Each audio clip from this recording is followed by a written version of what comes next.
A indefinição sobre qual será o grande ministério do Centrão neste governo adiou uma reunião entre o presidente Lula e Arthur Lira. Lula viajou nesta sexta para São Paulo e o presidente da Câmara embarcou para Alagoas, deixando claro que só volta no dia 30. O presidente Lula havia pedido à sua equipe alguns cenários para possíveis trocas ministeriais. Então foi batido o martelo que partidos como o PP, Republicanos e União Brasil terão espaços importantes no governo. Mas as negociações para um ministério de peso nesse novo desenho da esplanada, isso deve ficar para a próxima semana. O repórter Pedro Teixeira fala com a gente ao vivo, direto de Brasília. Pedro, boa noite. Mais capítulos para esta verdadeira novela, né, Márcio? Tudo bem? Boa noite para você, boa noite para todo mundo que nos acompanha aqui no Prime Time. O governo segue conversando com os partidos de centro e principalmente com o presidente da Câmara dos Deputados, Arthur Lira, para tentar acomodar estes partidos na esplanada dos ministérios, em estatais e também em órgãos federais. O que a gente já sabe, Márcio, pelo menos isso ficou definido nesta semana aqui no Palácio do Planalto, é que em postos chaves e no caso de substituição de mulheres que estão exercendo cargos tanto na esplanada dos ministérios como também em estatais, o governo tem pedido para os partidos de centro priorizar indicações femininas. E a gente tem dois cenários importantes que serão mulheres indicadas para ocupar estes postos. Um deles é na Funasa. Os partidos de centro ali nessa negociação que envolve União Brasil, o PP e o Republicanos devem indicar uma mulher para presidir a Fundação Nacional de Saúde, que ficará sob responsabilidade do Ministério da Saúde. A Funasa está num período de transição com um comitê que foi criado nesta semana por meio de decreto do governo federal, justamente para discutir os próximos passos da recriação do órgão que foi extinto, né, no início do ano por meio de uma medida provisória editada pelo governo Lula, que foi derrubada pelo Congresso Nacional justamente na tentativa de ocupar um espaço ali na Funasa, que é um órgão importante com relação à indicação de emendas parlamentares. Outro posto que pode ser substituído é o da presidente da Caixa Econômica Federal. Hoje a Caixa é presidida pela Rita Serrano, mas os partidos de centro desejam o comando da estatal. E aí eles definiram o seguinte, que uma mulher vai ocupar o posto da presidência da Caixa Econômica Federal, indicada pelo PP. O principal nome neste momento que está sendo ventilado para comandar a Caixa Econômica Federal é da Margarete Coelho.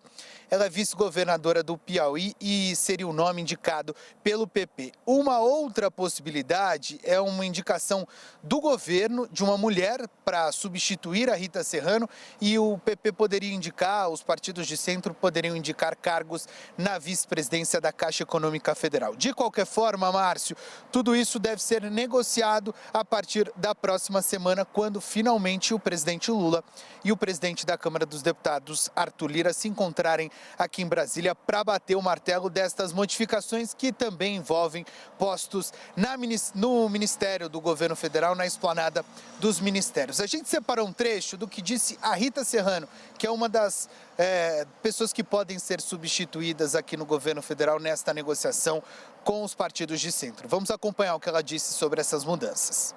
Estou aqui, presidente da Caixa, com vocês, trabalhando muito, né? Estou trabalhando demais, assim, 14, 16 horas por dia, cumprindo minha missão.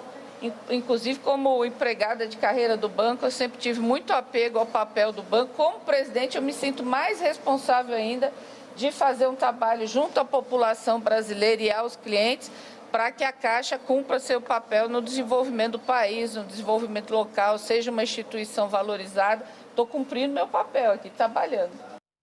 Eu volto com Renata e Leandro. É quase vexatório, né, Renata? A pessoa ter que se defender, mas o cargo é do presidente da República, mas sim, eu estou trabalhando, como ela insiste em dizer, quando vê o seu nome envolvido nessas negociações. Negociações que os partidos do Centrão já dão como certas, fechadas, sacramentadas. No Palácio do Planalto, a visão é a mesma, Renata?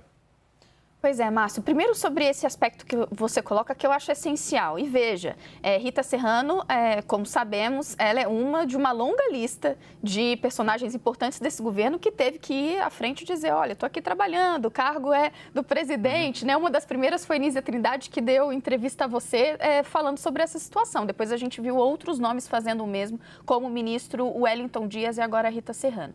Ela está fazendo mais do que só se defender publicamente, Márcio, trazendo aqui um pouco de bastidor. Rita Serrano fez um longo percurso nos últimos dias, hoje especificamente no Palácio do Planalto, circulou bastante em diversos, falando com alguns ministros ali em diversos espaços para tentar apresentar ali suas credenciais, né, tocar projetos, mas especialmente fazer uma defesa do que ela tem feito até agora, isso segundo um integrante do Palácio do Planalto com quem eu conversei mais cedo. Agora, a percepção é que sim, que a negociação com o Centrão vai mesmo passar pela Caixa, porque existe uma crítica que se espalhou pelo governo em relação à gestão dela, não a profissional Rita Serrano, mas o fato de que ela não tem um retrospecto de gestão e para ocupar um cargo desse tamanho, por isso sim, o cargo dela estaria sendo negociado. Você me pergunta, o Palácio do Planalto dá como certa a entrada do Centrão, da mesma maneira que o Centrão dá como certo que vai entrar? Sim, dá.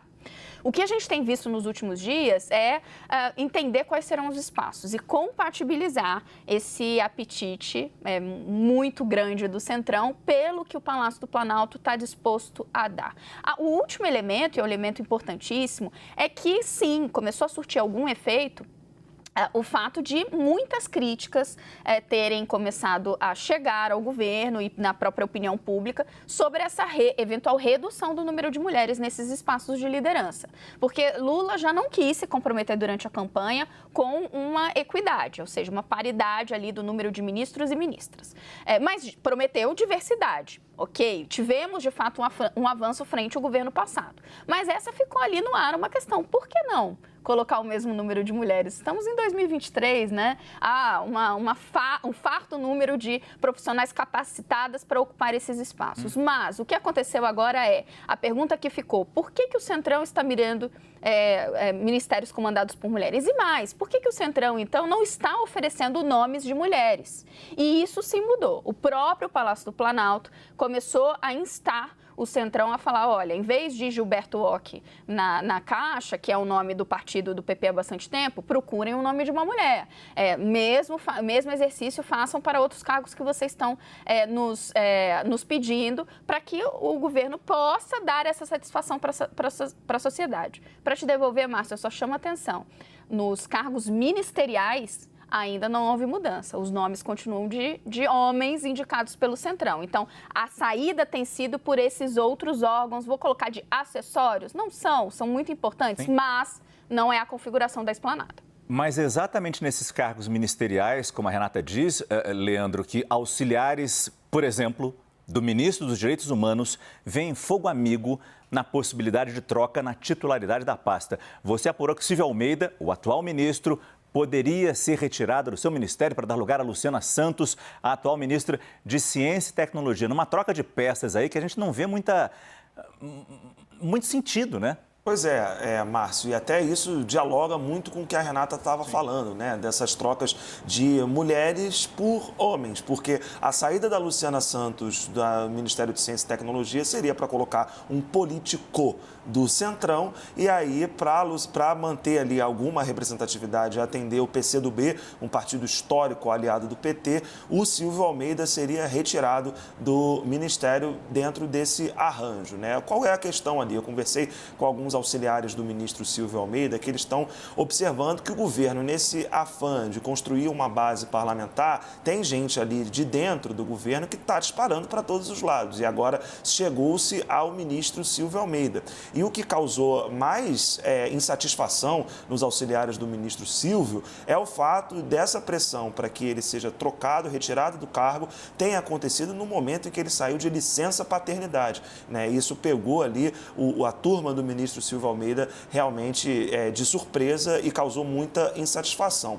Ele está ali se equilibrando no cargo ainda, é um ministro que conta com uma aprovação importante de um segmento do eleitorado que apoia, né, o presidente Luiz Inácio Lula da Silva e conta com o apoio também da sociedade civil. Nessa semana, nossa colega Basília Rodrigues trouxe aqui uma carta de entidades diversas do movimento negro apoiando a permanência do Silvio Almeida no cargo, e eu trago aqui uma manifestação de mais de 300 entidades de defesa dos direitos humanos no Brasil, também endossando essa permanência do Silvio Almeida nessa área de direitos humanos e dizendo que esse ministério não pode servir de moeda de troca para poder compor ali, para ajudar o governo a compor uma base parlamentar. O que se percebe no caso do Silvio Almeida, mas dá para falar isso de outras pessoas também que estão sendo movimentadas nessa possibilidade de trocas ministeriais, é que a cozinha do Palácio do Planalto está tentando de qualquer jeito formar uma base, mas isso está obviamente desagradando aliados de primeira hora